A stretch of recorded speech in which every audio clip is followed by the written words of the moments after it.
In this tutorial, I'm going to show you how to use a lined mock-up in Canva, but also get the details to have solid colors. In this example, I'm going to be showing you how to change the strap color, the ruffle, and the hems.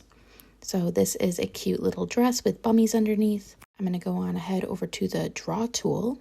I like the marker tool for this. Adjust the weight to whatever size you want it to be. Make sure that the opacity is all the way up, and then go ahead and draw over the spot that you want covered.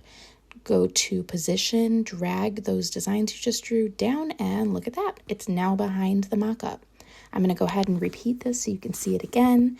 I am also using the dropper tool to pick out the color that I want for these solid fabrics. You may want to do that. You may want to just pick from the color options. So you can see I'm drawing the hem down here on the bummies, and I used a little bit of a smaller tool. Go to position, drop them down. I had a couple of extra buttons that I clicked there. No big deal, just drop them all down and it's behind the mock-up.